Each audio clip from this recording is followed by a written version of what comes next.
There's so little. And Simon the Zealot never speaks. You know how Peter's all through, he never speaks in the scripture. And Thaddeus speaks one time, but it's very profound when he did. And all the commentators said, you know, they may have not been the bright lights and the big thing, but Jesus chose them. So you know that they were special, and there was a reason why he chose them. And that they followed him quietly and honorably and passionately, especially Simon the Zealot. Although Simon changed from a zealot because the zealots were some wild people. They're like terrorists. They're like today's terrorists. They used to, there's a let me see what it was called, a separate part of them that was called the Sakari or something. Hold on a second.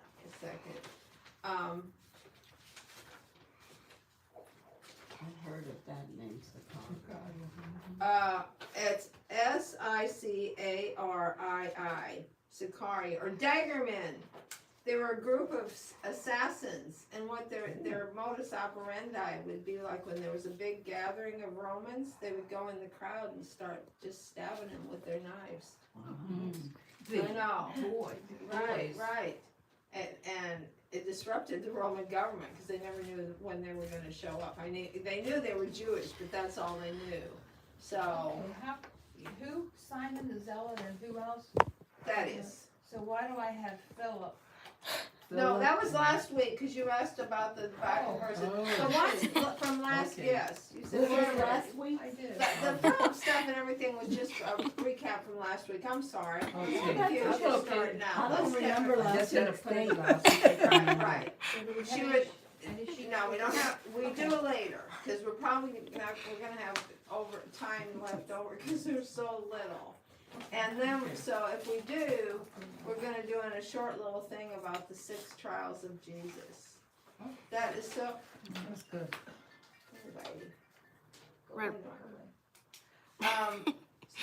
There were 6 trials, 3 with the Romans and 3 with the Jews. And guess what? The 3 Roman trials found them all innocent. The 3 Jewish people all condemned them to death. But they couldn't. They had to go to the Romans because the Jews could not kill anybody. Right. So, but anyway, and it's Jesus did not sleep at all the night before he was crucified. I mean, I guess I kind of knew that. But because he was in the garden sweating blood, and then they come and get him and do all that horrible thing. I never watched that Mel Gibson movie. Oh man, I watched it. I watched it the whole time. I couldn't watch I it. can't watch it no more. Yeah, That's why the whole time. I can't even when I know it's fake, but when you know it's real, Yeah, oh right. my God. That looks They so did a good real. reenactment of Yeah, that. He yeah. did a good job. But boy, I can see you Right? weeping the whole time. Yeah. But it all started I couldn't sleep that night. No, it's at 2 a.m. And finally, the final round, I think, was around 6:30 a.m. And it was all illegal from the All first 6 to the trials were in that time? yes. Oh, I didn't realize that's a lot. 6 trials. Well, they were short. The Jewish people just found him guilty and moved. And then the only reason they took him to the Romans because they couldn't condemn him to death. And then they changed they had it, blasphemy. And the Romans didn't give a flip about blasphemy. So they changed it to treason and said, he wouldn't pay tax. He told everybody not to pay taxes and he was going to overthrow the government. And they all knew that was lies. Mm-hmm. Herod and Pilate both said, I find no guilt in this man. Mm-hmm. But they kept beating him up. So he didn't even look like a man. It's just too much, it's The too interesting part also too is he wasn't even in the city. Right. He was in the Mount of Olives, Mm-hmm. underneath the olive trees. Mm-hmm. And so, because the city's here, Hidden Valley's here, Right. and the Mount of Olives is here. So therefore, they had to hunt for him Right. to right. find him. But Judas knew where he hung out. Yes, he did. Yes. So And the other thing I was gonna say is, this war now with Israel, are they demolishing the sites? No. they're trying, but they They're have trying. hit some of the holy Yeah, because sites. I What did heard, they get? one site they hit, but I can't remember now. They haven't hit like the Temple Mount or the Wailing Wall or something, but it was a smaller, but it was a historical Yeah. site. Yeah. So, and I also heard in the radio yesterday, there have been 200 to show how Israel is so, wrongly portrayed. There have been 203 complaints to the United Nations about different countries. 176 of them are about Israel. Mm. Not South Africa that was killing blacks, not Sudan that's killing Christians and everybody.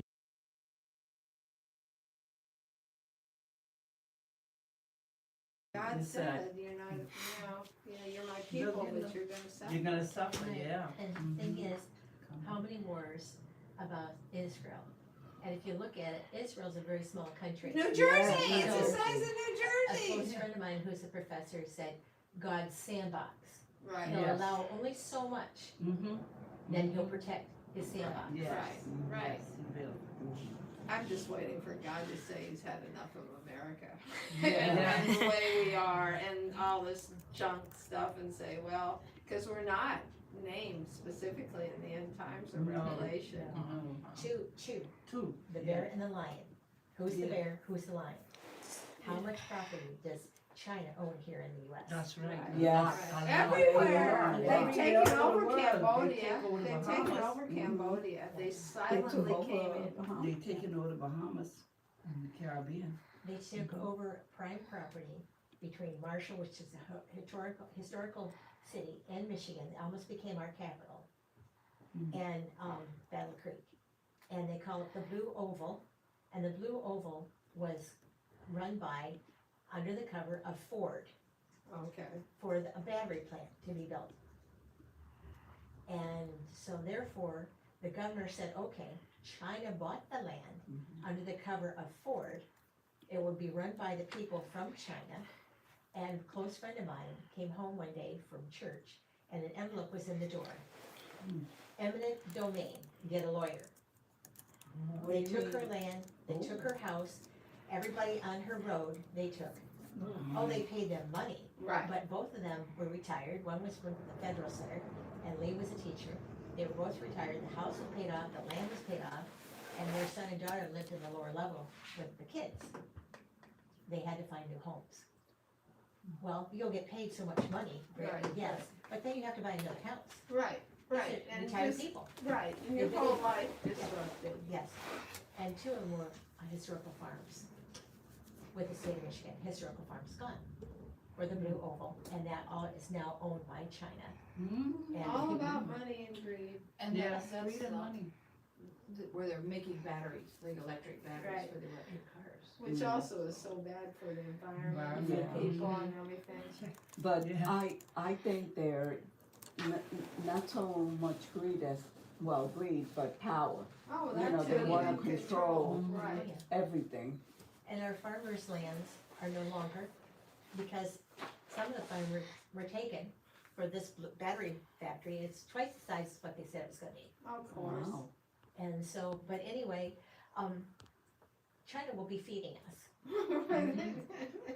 Ding Well, you dong, know- ding dong. When I was talking with some of my neighbors and they were saying, Russia and China don't care what it is. And I can believe that according to Bible prophecy, they're gonna be in the latter days with everything. They're not going anywhere, so we need to prepare to live with Russia and China, because that's what it's gonna be leading up to the Battle of Armageddon and all of that. And all them dead is really in the valley of the dry bones. When they come alive for the new war, that's when Israel and Jesus gonna feed all of them, all the enemies. Oh, we'll all be gone though, probably.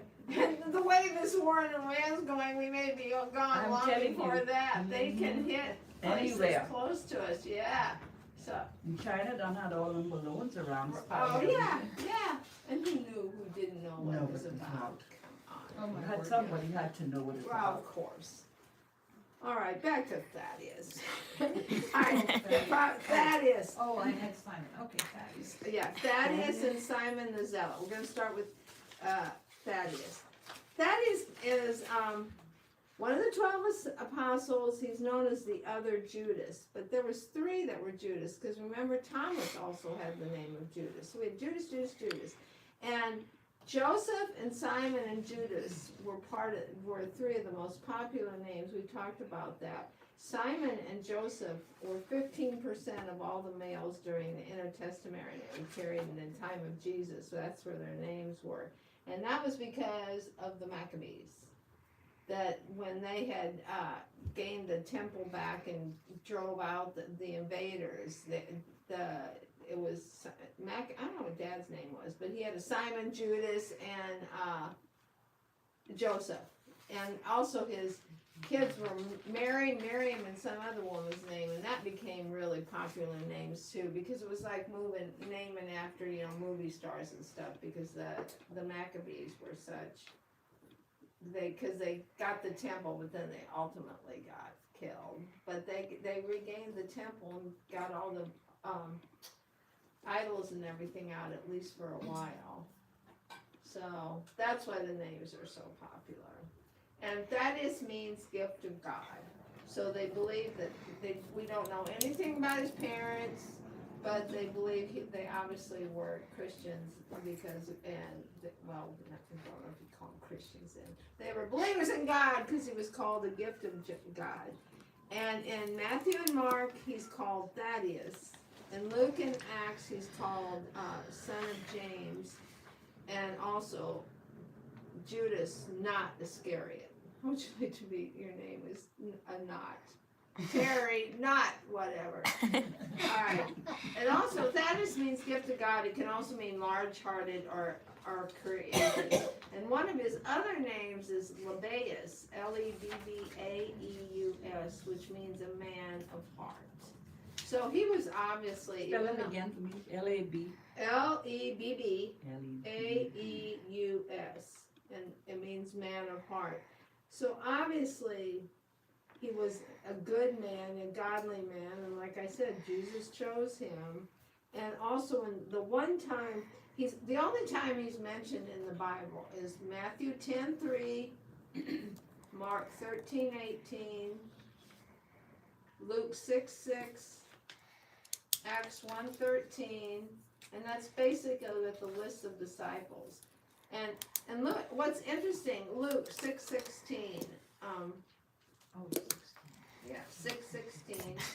It's not 6:14. No, 6:16. I'm sorry, I probably said it wrong. Yeah. 6:16 says, and Judas, the brother of James, and Judas Iscariot. They're naming the disciples.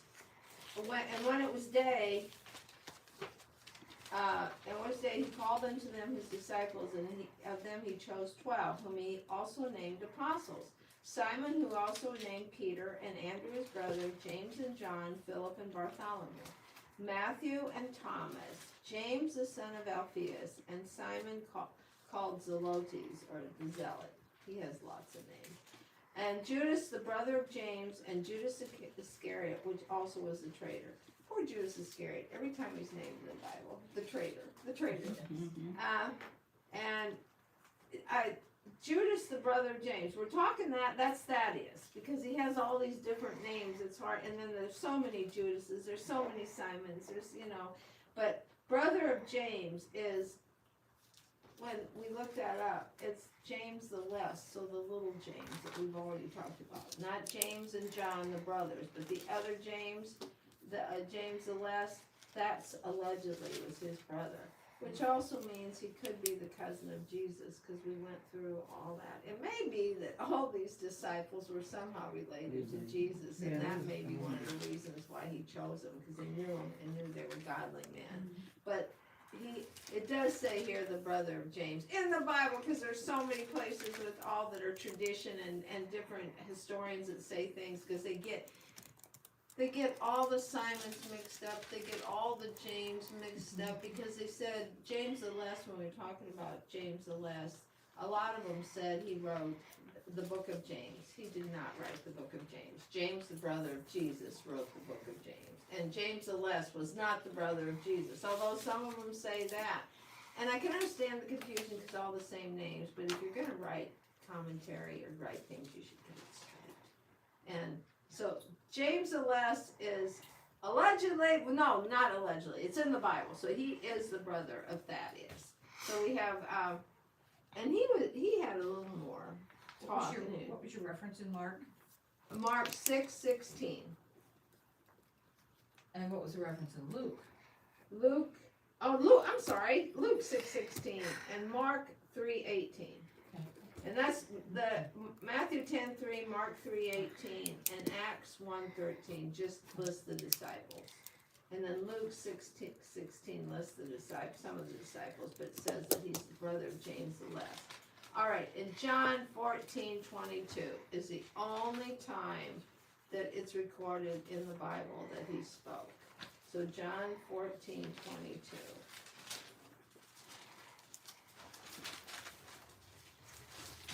And this is after when Jesus is telling, just let your heart not be troubled, and about our mansions, which are getting mentioned. And so in 14, he's telling them all about this because he's preparing them that he's leaving, and they don't get it, and they don't understand, you know, and they're sorrowful because they know he's telling the truth, but they don't understand why. And then he says he's coming back, so why are you leaving? You know, we don't understand. So in 14:22. What did you say, John? John 14:22. And this is Jesus, starting at 14. If ye shall ask anything in my name, I will do it. Oh, that gets so misinterpreted so much too. Just ask Jesus and you do it. I want a brand new car. He'll give it to me. If you love me, keep my commandments. And I will pray the Father, and he shall give you another comforter, that he may abide with you forever. So this he's trying to comfort them too, to say you're going to have somebody that's going to abide with you forever, even though I'm going to be gone. Even the Spirit of truth, whom the world cannot receive, because it seeth him not, neither knoweth him. But ye know him, for he dwelleth with you, and shall be in you. So this is prior to the time the Holy Spirit comes within him. But he's telling him, he's with you now, but at Pentecost, he's going to be in you, like he is in all believers, as soon as they believe. And I will not leave you comfortless, I will come to you. Yet a little while, and the world seeth me no more. But ye see me, because I live, ye shall live also. That should be so comforting. At that day ye shall know that I am in my Father, and ye in me, and I in you. So Jesus is in God, we're in him, and he's in us. He that hath my commandments and keepeth them, he is that loveth me, and he that loveth me shall be loved of my Father, and I will love him, and will manifest myself to him. And now this is Judas, Thaddeus. Judas saith unto him, Judas not Iscariot again, so we make sure this is not Judas Iscariot. Lord, how is it that thou wilt manifest thyself unto us, and not unto the world? So he's saying, why are you telling us this, but you're not telling the world? Which the commentators all said it indicated that he had a very close relationship with Jesus, that he could just interrupt him in the middle of what he was teaching and ask him this question, and that Jesus didn't rebuke him, he just responded to him, and that he had a lot more depth than most people think, because we don't know anything about him. And Jesus answered and said to him, if a man love me, he will keep my words. And my Father will love him, and we will come into him and make our abode with him. He that loveth me not, keepeth not my sayings, and the word which ye hear is not mine, but the Father's which sent me. These things have I spoken to you, being yet present with you. But the Comforter, which is the Holy Ghost, whom the Father will send in my name, he will teach you all things, and bring all things to your remembrance, whatsoever I have said unto you. Peace I leave with you, my peace I give unto you. Not as the world giveth, give I unto you.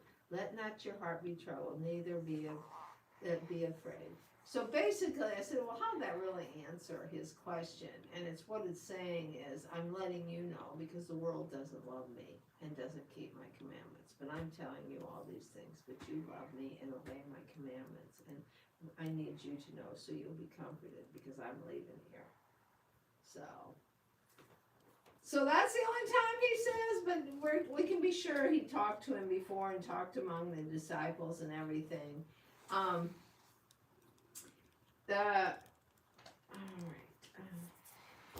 it's believed that he taught, and after there was the first persecution of the Christians, and that was after James, the brother of Jesus, got killed, and they got through that, and everything kind of calmed down. But then there was a second round of persecution, and that's when the apostles, all scattered to go to other places to preach, because they knew if they stayed in Jerusalem or in that area, they'd probably be killed. They weren't killed in the end, but at least in different places, and except for John. John is the only one that allegedly died an old man and without being crucified or tortured. Oh no, he was boiled in water. I was just about right. to say he was boiling that hot oil, and Right, yeah, after that he was- didn't die, that's when they sent him to the Isle of Patmos. Right, because they couldn't couldn't figure do it out for- what. Mm-hmm. It was like Shadrach, Meshach, and Abednego. God protected him. Protected Um, him. Pot of boiling oil. Oh, can you imagine? Mm-hmm. He's believed to have preached in Persia, Mesopotamia, and Armenia, where most of the commentaries say he was martyred in Armenia, and they don't know how, but this one maybe wasn't with crucified, that he was packed up with an axe or beat with a club or both. And he's considered the saint of lost causes and desperate situations. So when you have a lost cause, and I'm sure the Catholics have prayers that they say, to Thaddeus for the lost cause and desperation. All right, so he's known as Jude, Judas, and Thaddeus, and some of the commentaries. See, this is where you got to be so careful. You got to know the Bible said that he wrote the book of Jude. He did not write the book of Jude. Jesus' brother wrote the book of Jude, just like Jesus' brother wrote the book of James. The other brother, a different brother, wrote the book of James. Jude did not. He didn't do much of. He was a follower of Jesus, and he was obviously very special because Jesus picked him, like I said. But he didn't write the book of Jude. And he's called Thaddeus. It means gift of God in Greek, but it's also derived from a Hebrew word which means breast. So there you go. We have no idea what his occupation was. We know the fisherman. We don't know him. He was an apostle, evangelist, and missionary. That's all we know after he met up with Jesus. We don't even know how Jesus called him. There's no drama like Follow Me with Matthew and the fisherman stuff. He just starts being his disciple. He was from Galilee. His father was Alphaeus, and his brother was James the Less. And he's a lot of times he's named with Simon the Zealot, and they believe maybe that they went to places together to preach and evangelize, but that's another extra biblical. They don't know that.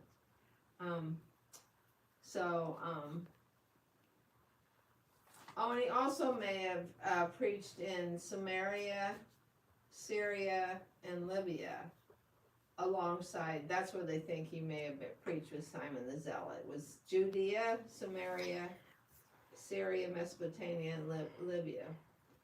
And some do say he was crucified. None of them get past that in a church in Odessa and was crucified there as a martyr.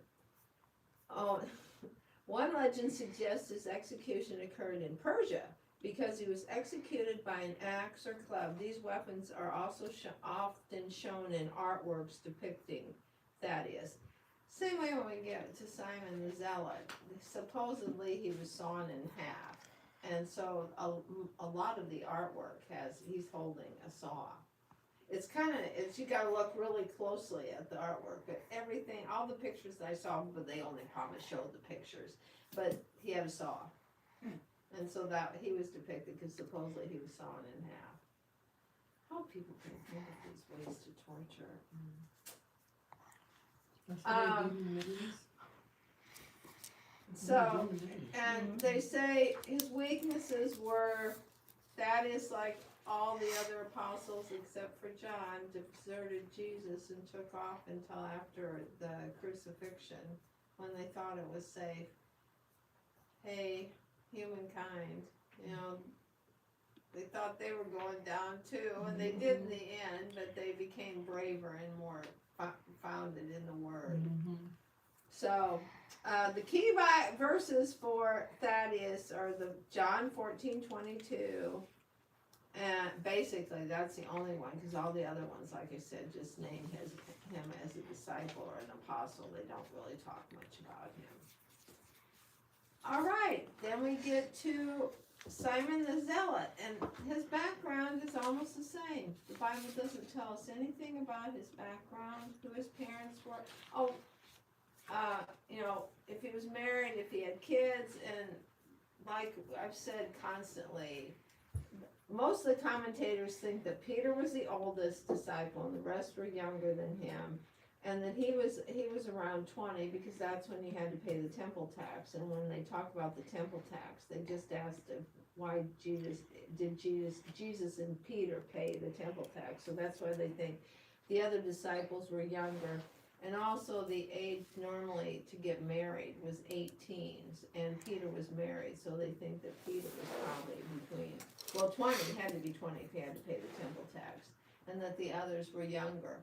And one guy who really did research this a lot, is a younger guy. He can be kind of irritating when I'm listening to him. But anyway, he believes they were all teenagers, because of the fact about the temple tax, and he said also about the way they acted a lot of times, that they acted like teenagers and not grown men. But men can do that up until the 70s, right? Okay. Okay. He's only mentioned basically same thing. Matthew 10:4, Mark 3:18. Luke 6:15 and Acts 1:13 is where, and it's just in the naming of the disciples, and he's either called Simon the Zealot or Simon the Cananean, and that can mean, some people think that means because he was from Canaan, some think it means violence, so that's what they were talking about. And when you think about it, Do those references. oh, I'm sorry, yes. I can't write that down. Matthew 10:4, Uh-huh.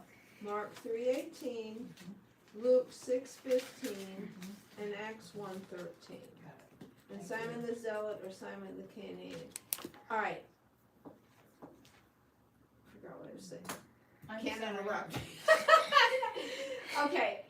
He's called Simon the Zealot, and I know, because when we've heard this before, and you've heard about Simon, you automatically think he was this wild, terrorist type guy, and that was going around like the Sicarii and stabbing people, which may or may not be true.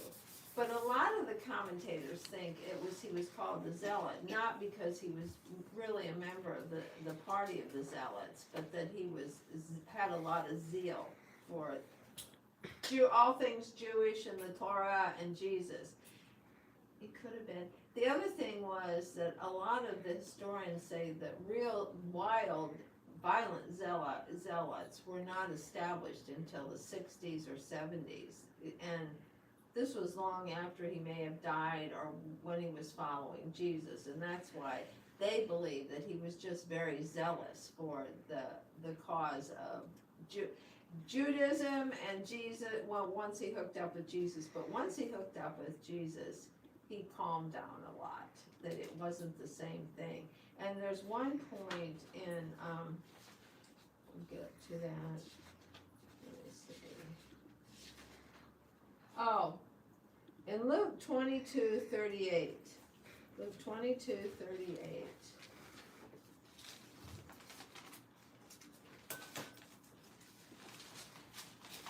It says, and they said, Lord, behold, here are 2 swords. And he said unto him, it is enough. And they're talking, this is when, after they're talking about leaving to go into the Garden of Gethsemane to pray.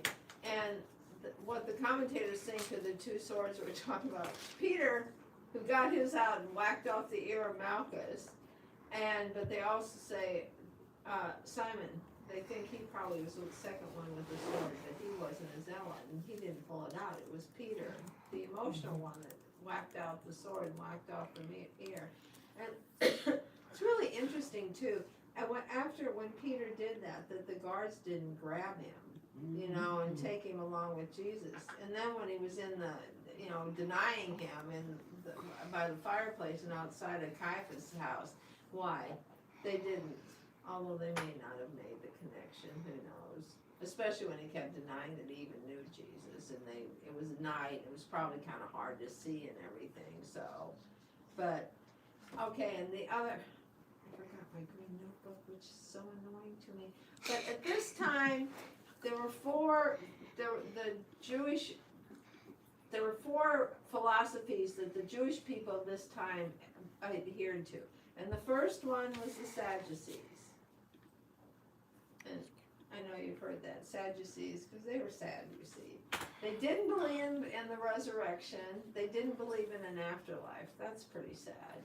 And basically, they were aristocrats and the upper crust, and they were the high priest generally. A lot of the priests were Sadducees, and that's because they had money and were wealthy. And the reason they had money and were wealthy, generally speaking, is because they hooked up with the Romans and would, you know, do what the Romans wanted, so they'd get money. So that, and generally speaking, the regular people kind of stayed away from the Sadducees. Number one, because they thought they were better. I mean, the Pharisees did too, but the Sadducees really thought it. And because of their connection to Rome. So that was the Sadducees. Then there was, who were, the people that I read it, they said they were in the world, they're in the world, and the Sadducees were of the world. Then there were the Pharisees. And Pharisees get a lot of bad press because of the way they treated Jesus and how they became so the law, because the Torah and they made their own oral traditions that they told, you know, that they said everybody has to follow, and they weren't scriptural. They were just what they decided were the tradition that you better follow, and that was part of the reason. But the common people were more likely to go with the Pharisees because they weren't the aristocrats, and also because they could understand what the teaching of the Torah and that sort of thing. And the other thing is that they said, you know, the Pharisees had a lot of core beliefs that Christians and Jesus had, and somebody of the commentary said maybe that's why he was always criticizing them, because they were close to belief but not right on it. The others weren't, and so he was, you know, he was frustrated because that they were so close to what the truth was, but then they went off in their own oral traditions and so legalistic. You know, you have to do this and you have to do that, and so. But they're the ones that they are the teachings are the closest to Christian beliefs, and they're also the Pharisees. What the Pharisees believed is what the basis of Orthodox Jewish beliefs are today in Israel and around the world. Ooh, with the Orthodox people can be. The first time I went to Israel, we stayed in a house with an American man who was married to a Jewish woman, really nice people. Well, he was kind of arrogant, but whatever. Anyway, and they lived in an Orthodox neighborhood, and more than once, some of the Orthodox Jews had thrown burning Bibles on their yard. Really? And, you know, shouted stuff at them and stuff. Never had, you know, touched them or anything, but stuff like that. So, but, you know, and part of it too about the Zealots started out, before they came so violent, against the Romans. They first started out that they were against other Jewish people, that they didn't believe they were following the Torah well enough or following all their oral rules well enough. So they would, because at one point it was Simon the Canaanite, not this Simon, but another all these names to confuse you. He was in they think 6 BC or AD, 6 AD started the first round of it. And he told any of the Jewish people, if they paid taxes to Rome, that they were going to burn down their houses. So they were going against Rome, but they started out by going against the Jewish people they saw as traitors to Rome. And one of the commentaries said that they thought maybe why Jesus picks Simon the Zealot to show that he would take anybody, because there was Matthew, the tax collector, hated by the Jewish people, considered the ultimate traitor.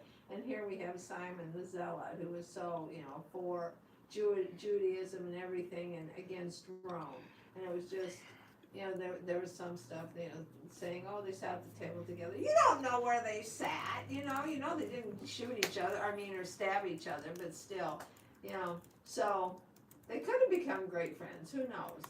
But I'm sure at the beginning, Simon the Zealot wanted to kill Matthew. So, but it all changed.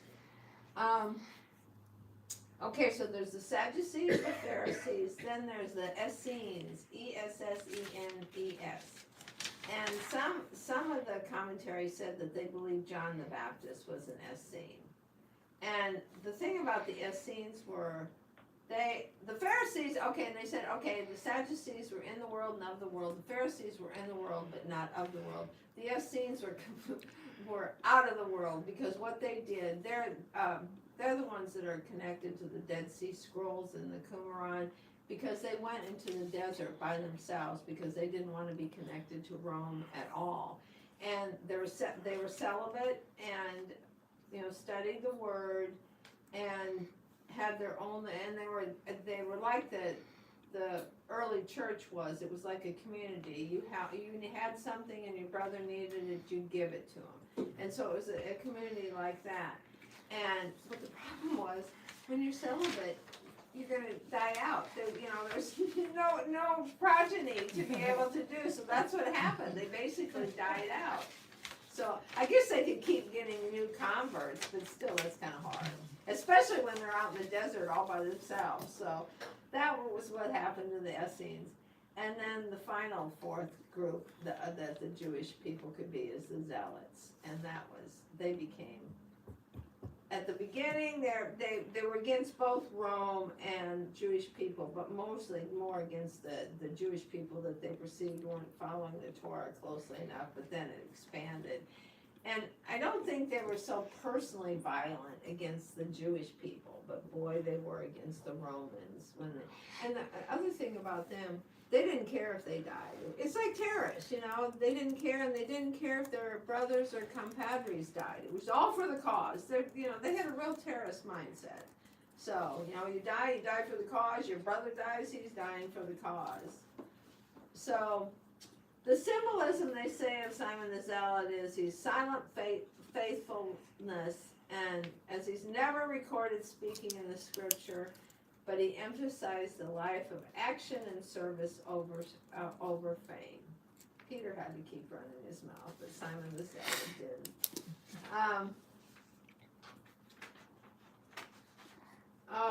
So it was. This was Simon, a member of the tax-hating, Roman-hating Zealots. Jesus may have chosen Simon, a member of the tax-hating, Roman-hating Zealots, to counterbalance Matthew, a former tax collector and employee of the Roman Empire. Scholars say such a move by Jesus would have shown that his kingdom reaches out to all people in all walks of life. Another aspect of Simon's appointment was that the Zealots generally agreed with the Pharisees as far as the legalistic observance of the commandments. So they had that in common with the Pharisees. So, let me see. Once again, his weakness was he deserted Jesus during his trial and crucifixion. And these people keep saying, all the disciples deserted. No, they didn't. John was there. John stayed with him. John and the women.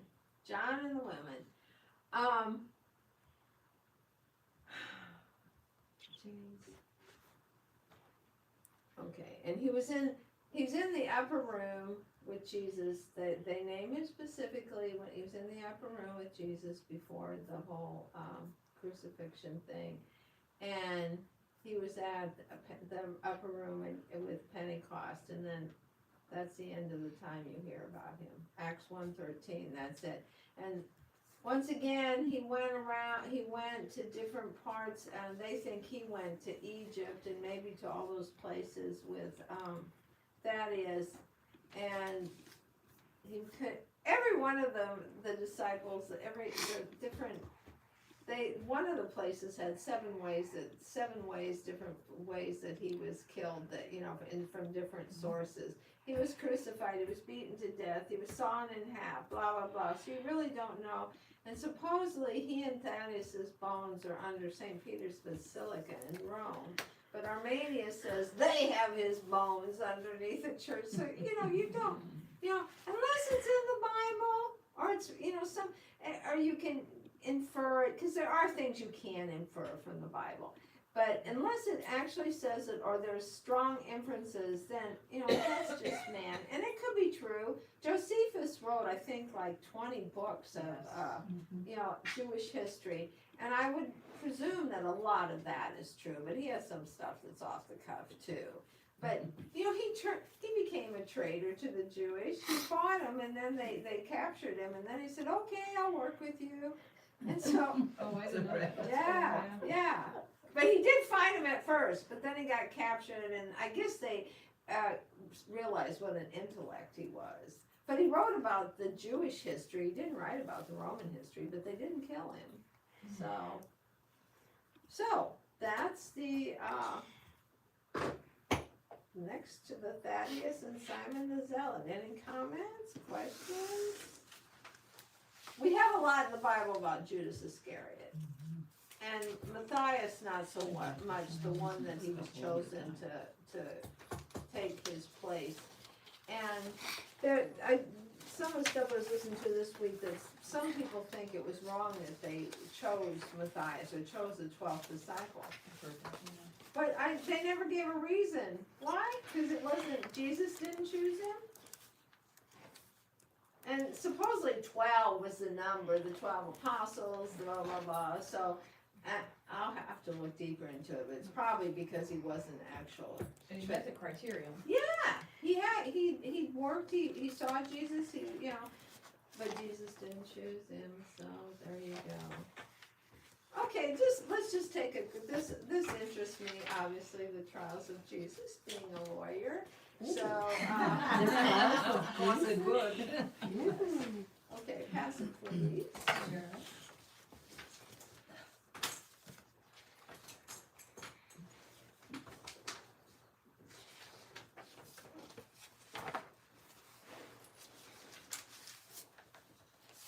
Oh, it was 10 a.m. I'm sorry, it's not 6:30. All 6 trials were carried out on Good Friday between 2 a.m. from 2 a.m. to 10 a.m. in 8 very stormy hours. So, the 3 religious trials were where he was proclaimed guilty and a sinner. Where first one was in front of Annas, who was the former high priest, but he'd gotten kicked out. Probably because he was so corrupt. They were all corrupt, kind of like politicians today. But and then Caiaphas was the actual named high priest at this time. He was Annas' son-in-law, so they think he was just the puppet that he did whatever Annas said. So in John 18, 12 to 14.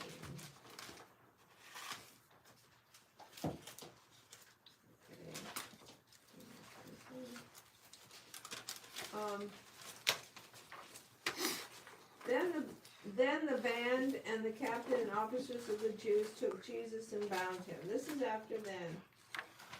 This is after Peter whacked off the ear. Then, and starting at verse 10, 18:10. Then Simon Peter, having a sword, drew it and smote the high priest's servant and cut off his right ear. The servant's name was Malchus. This is the only one that tells his name too. The others talk about, but they never tell the servant. Then Jesus said to Peter, "Put up thy sword into the sheath. The cup which which my Father has given me, shall I not drink it? And does he not say that Jesus healed him? I guess that's in another one, because Jesus put the ear back on. And wouldn't you think when everybody saw that, they'd know his power? You know, Yes, the yes, ears yes. were flying over there with blood, he just says, go back, and it's Put it back back. on. With And- no, Touching, like perfect, right, Yeah, right, yeah, like it was no. never, no scars or Right. whatever. You know, if I was them, I'd become a Christian right there. Yeah, right, Yeah. right, I right. would give everything right there. I just heard this thing on the radio this morning that he was talking about the atheist group in someplace in Africa, which was so bizarre, I thought. And they said they were so, they just made an announcement, they were so sad to say that this one, the head of it was no longer with their group, cause he got saved. Oh, cool. I know, maybe the whole group Whole will group follow, probably would follow yeah, suit. Wow. yeah. That'll be good. Alright, Take so one. So I like, after Peter waxed off the ear, then the 12, then the band and the captain and officers of the Jews took Jesus and bound him, and led him away to Annas first, for he was father-in-law to Caiaphas, which was the high priest that same year. Now Caiaphas was he which gave counsel to the Jews, that it was expedient that one man should die for the people. So this is when they're in front of Annas, and Caiaphas saying, you know, rather than all of us have to fight the Romans and stuff, let one man die. And I guess that was kind of expedient if you didn't realize who Jesus was, but, go signal, gave the go signal to execute Jesus. So then the next trial, they send him to Caiaphas, who's the actual high priest. I don't even know why they did the Annas thing, but probably so Caiaphas would know that was what Annas wanted. You know, he couldn't have just talked to him and said, because I think they were all in the same compound. He didn't go very far. So then in Matthew 26:57 to Matthew 26.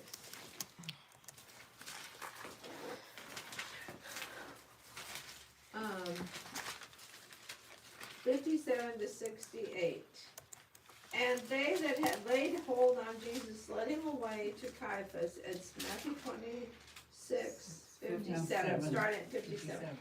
And they that had hold on Jesus led him away to Caiaphas, the high priest, where the scribes and the elders were assembled. So now we have the Sanhedrin. But Peter followed him afar unto the high priest's palace, and went in and sat with the servants to see the end. Now the chief priests, the elders, and all the council sought false witnesses against Jesus to put him to death, but found none. Yea, though many false witnesses came, yet they found none. At the last came 2 false witnesses.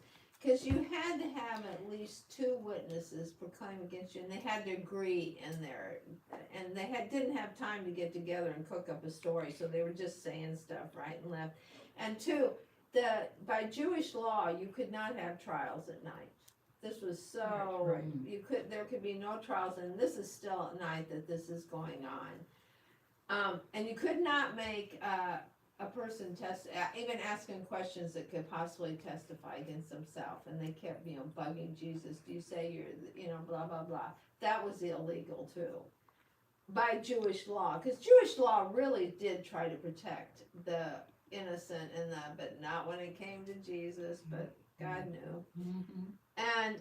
But found none, yea, though many false witnesses came, yet found they none. At the last came 2 false witnesses, and said, this fellow said, I am able to destroy the temple of God, and to build it in 3 days. And the high priest arose and said unto Jesus, answerest thou nothing? What is it which these witnesses against thee? But Jesus held his peace, and the high priest answered and said unto him, I adjure thee by the living God, that thou tell us whether thou be the Christ, the Son of God. Jesus said to him, thou hast said, nevertheless I say to you, hereafter shall ye see the Son of Man sitting on the right hand of power, and coming in the clouds of heaven. Then the high priest, little drama king, then the high priest rent his clothes, saying, he has spoken blasphemy. What furthest need we of witnesses? Behold, ye have heard blasphemy. What think ye? They answered and said, he is guilty of death. Then did they spit in his face and buffeted him, and others smote him with the palms of their hands. So it made buffeting him. They were punching him. They spit on him and they punched him and were slapping him in his face. So disgusting. Saying, prophesy unto us, thou Jesus, who is it that smote thee? And then mocking him. Oh, these better have repented is all I have to say. Woohoo. I wanna say something. before Yes. you- When the high priest was talking about, I enjoyed us by the living God, was he talking about our God or his God? Because he acknowledged God there. but He was still- talking about the God he saw in the Torah. Oh, okay. Yeah, Gotta be, that's it who can't it be the was. living He- God. we said. Except I really believe they knew Jesus was God. They just didn't want him to upset the fruit basket of what they had, you know? And I think they believed it was Jesus, but I don't think they realized the power and really who he was. I think they knew. If they had studied the Torah and stuff and all the stuff in the Old Testament, he fulfilled all those prophecies. They knew the prophecies. So I just can't believe that it's just that they didn't want him to be. He wasn't who they saw that a Messiah should be. He should have been overthrowing the Roman government and giving them even more power and money and everything. Jesus, it was, this humble carpenter from Nazareth. Who good can come from Nazareth? Yeah, Yeah. nothing good comes out of this. Right. Okay, so Caiaphas says death sentence. Charge of blasphemy because Jesus proclaimed himself the Messiah, God the Son. And the third religious trial was in front of the Sanhedrin. Matthew 27, 1 and 2. Matthew 27, 1 and 2. When the morning was come, all the chief priests and elders of the people took counsel against Jesus to put him to death. And when they bound him, they led him away and delivered him to Pontius Pilate. So the Sanhedrin said, put him to death. At Luke 22, 63 to 71.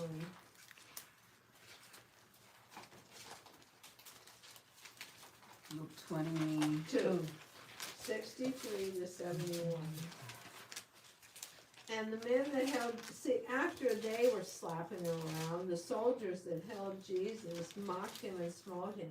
Good example, let's do it too. And when they had blindfolded him, they struck him on the face and asked him, saying, prophesy, who is it that smote thee? So they blindfolded him. And many other things blasphemously spake they against him. And as soon as it was day, the elders of the people and the chief priests and the scribes came together and led him unto their council, saying, art thou the Christ? Tell us. And he said to them, if I tell you, you will not believe. And if I ask you, you will not answer me, nor let me go. Hereafter shall the Son of Man sit on the right hand of the power of God. Then said they all, art thou then the Son of God? And he said unto them, ye say that I am. And they said, what need we any further witness? We ourselves have heard it, but of his own mouth. So that was the Sanhedrin and that death. But they couldn't do death because the Romans wouldn't allow the Jewish people to sentence anybody to death. And so they had to go to the Romans. So we're at 11 o'clock, so you can look up.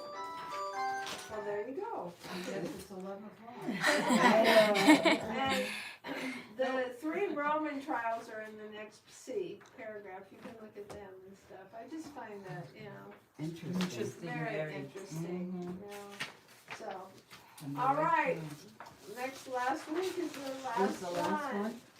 Anyone have any suggestions, desires for another Bible study? I